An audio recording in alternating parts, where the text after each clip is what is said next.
Croeso I fideo gwybodaeth TPAS Cymru sydd heddiw yn canolbwyntio ar yr adolygiad i'r fframwaith reoleiddio I gymdeithasau tai yma yng Nghymru. Welcome to another of the TPAS Cymru information videos. This morning we're going to be looking at the consultation on the regulatory framework for housing associations in Wales, and I'm really pleased to welcome Ian Walters, who's the Head of Regulation and Strategy with Welsh Government. Ian, good morning. Good morning. I just wonder if you could start by giving us some background to the review. Yeah, as I say, good morning, Helen, and good morning or good afternoon to everybody.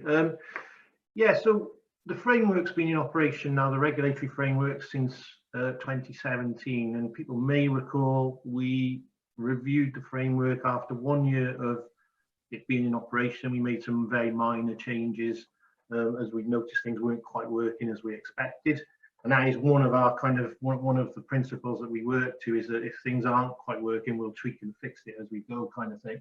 But we made a commitment at that time that we would do a bigger review in 2020 for a couple of reasons, and one is obviously to follow through on the commitment made to review the framework, but also the regulatory board had recommended in their report Hearing the Tenant's Voice that we should review the standards around tenant involvement and services, which I know the audience will be particularly interested in. We've also got 3 years experience of the framework now, so we understand a lot more about where there were weaker elements, if I can put it like that, of the framework, things that might as we'll come on to, be able to be improved. And also we need to be very aware that the operating environment for associations and for people, for tenants, for other stakeholders changes over time. So it's important that the way we regulate reflects that changing operating environment. The review itself was delayed due to the pandemic. We actually eventually started in December 2020. It was facilitated independently, but in very close collaboration with the sector. So we convened a small working group, including TPAS representation, and people listening to this may well, or watching this may well, have completed the survey or attended workshops. Again, we had a particular workshop in the process, which was for tenants, and again facilitated through TPAS, which was a really, really positive experience. Before we started the review, what we did do was again talk to a lot of stakeholders, because we wanted to make sure that we focused the review on the right things. And the general view that we got from that was that actually the framework is broadly okay. It's broadly working, and we shouldn't rip it up and start again. People again may remember that when we brought in the judgment framework in 2017, that was a massive step forward from where we'd been before. Yeah. And that view was actually confirmed through the workshops and the survey that we did again. What was important though was, as part of that feedback, there was very good feedback suggesting there were ways that we could make the improvements. And so what we did was decided that we would have a very focused review, and the review would be kind of looking at 3 aspects in particular, and that was changes required to the regulatory judgment dimensions, or the statuses, and I'll talk about that in a little while. Scope and clarity of the performance standards, especially performance standard 2, which is the tenant performance standard in shorthand, and also the regulator's role in setting expectations about equality, diversity and inclusion. And just very quickly to remind people, as I said, people might have taken part in surveys or workshops, but we carried out the survey. There were 3 workshops. There were just about 100 people completed the survey. I think 100 people, broadly speaking, attended the workshops. And then we've done kind of, based on the feedback, drafted the proposals for the changes, gone through various kind of stakeholder consultations on that, and then eventually launched the formal consultation, which is the process we're in at the moment. So that's a bit of the background. And then the key changes, Ian, that are being proposed? Yeah, okay, so firstly, let's think about the judgment statuses themselves. People might be aware that there are currently 4 statuses that we talk about, and they're standard, increased, intervention and statutory action. We had feedback that those terms are not accessible. They're quite hard to understand. I might understand them as a regulator, people might understand them, you know, if they're heavily involved, but actually, what does standard or increased mean? What does it tell us about the organisation? Yeah. And that echoes feedback that we've had over the sort of 3 or 4 years of the framework. It's very difficult to interpret the regulator's view of an RSL's performance. And one of the quotes that stuck in our mind from the workshops, I think, was that someone said, if something needs explaining every time it's used, it suggests to me it needs review. And I think that really stuck with us, and that kind of determined that we do need to do something about this aspect. So the first change that we're proposing is new judgment statuses. There still will be 2 judgment statuses, so governance and tenant services and financial viability, but they will be much clearer, and they're based on an association being very clearly compliant or non-compliant with the regulatory standards. And then we've proposed a traffic light colour system, which runs from green, which is good, to red, which is bad. The traffic light idea, coincidentally, was suggested by a tenant. I won't name that tenant for fear of embarrassing them, but it was very, very widely supported by everybody that we talked to so far. So that's the first change, but actually the judgment statuses will be different, and I think clearer and much easier to interpret. So if you see someone who's compliant green, you'll say, yeah, okay, the regulator's quite happy. You see someone who's non-compliant and red, and you'll think the regulator's really not happy. Yeah, absolutely. Yes. So I think that's the first change. Then to talk about the standards themselves. Again, the main, and this is very much a summary, the main feedback really was that the standards should be better aligned with the two judgment dimensions. So I talked about financial viability and governance, which includes tenant services, and people thought that actually you should be able to align sort of, you know, standard 1 should align with one of those very clearly, and in the old system you could kind of align it with both aspects. Also, the feedback was we should try to streamline and consolidate performance standards to remove some duplication, which I think is important. And a very, very clear message that the standards should be focused on outcomes, and boards should be allowed to decide how to meet those outcomes. And I think that's something that we've been kind of working towards, but actually the previous standards were a little bit of a mixture of telling people how to do something as well as some of them being outcomes, and we wanted to get that right. And also we needed to strike a balance between prescription, so we don't tell housing associations how to achieve the standards, but being very clear about what the standard is that we want to achieve. And so the proposals that we put in the consultation paper are kind of, those are the principles that we're following. If it's okay, shall I focus on kind of the feedback around the tenant involvement standard, which we call performance standard 2. People said and thought there was scope to strengthen standard 2 and give it parity with other standards. There was a view expressed during the workshops that people thought that actually it was perhaps not as important as other standards. I'm not sure that I would necessarily agree with that, but I understand the point that was being made. Yeah. There was also a view that we should separate tenant involvement from high quality services, and I can see that. That's again, focus on desired outcomes rather than prescription about how the outcome should be achieved, and a view that tenants want to be heard, and that landlord decision makers should be accountable to tenants, and tenants should have influence over services as well as strategic decisions. So again, that's reinforcing that kind of split between tenant involvement and high quality services. And again, the quote which stuck in our minds was that each RSL should be able to demonstrate how they understand what is important to tenants, really listen to tenants. And we thought that was a quote that kind of really drove the changes that we're proposing. So overall, the proposed changes are a rewording of the overall framework document, make that more simple, clearer and transparent. The proposal now says that there will be 9 new outcomes-based standards, which we're now calling regulatory standards. Right. There are fewer, but they're still hopefully recognisable. A separate standard for tenant involvement and service quality, as I've said, and new standards around the rent and service charges kind of issue, and also on the quality of accommodation, so Welsh Housing Quality Standard and so on. Yes. Shall I give a little bit of detail on the proposed standards for around tenants? Is that around tenant services? Yes. Is that yes, please, it would.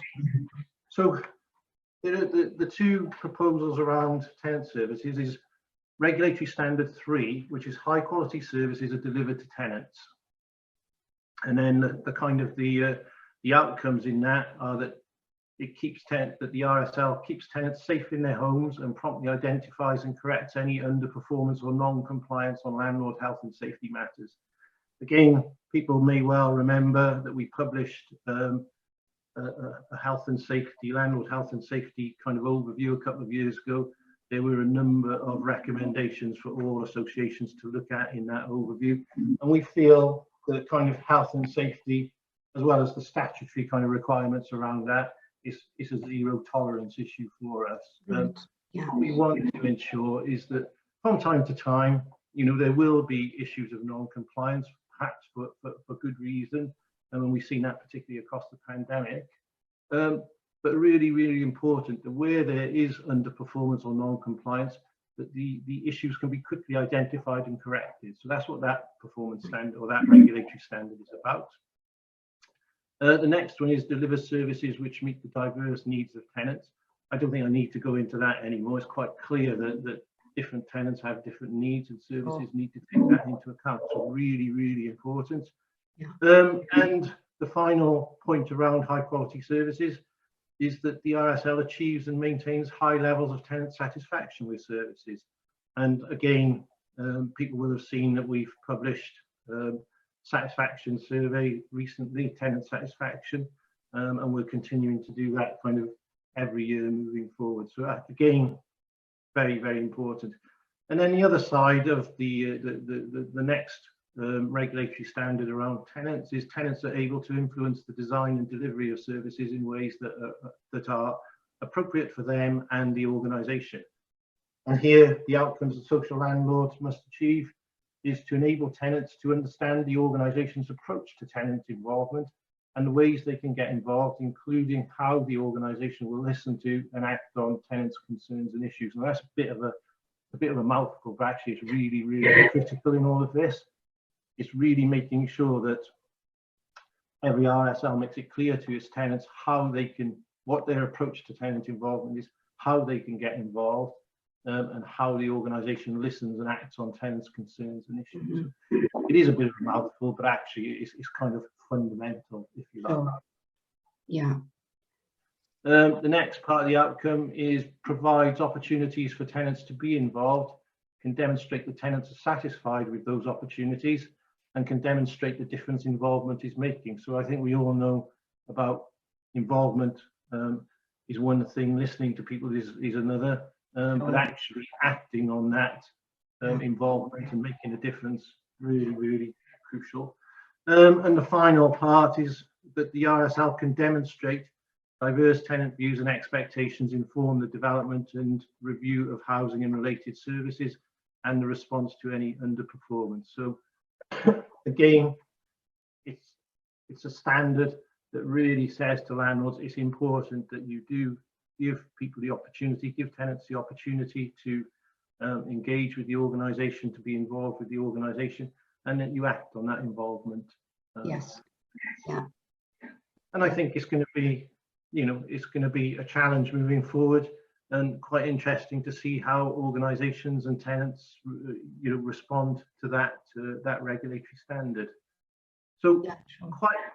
quite sweeping changes in some respects, but I hope kind of demonstrating an evolution of you know, where the previous standard and the importance and building on kind of the learning that we've done over the last few years. Yeah. Of the framework.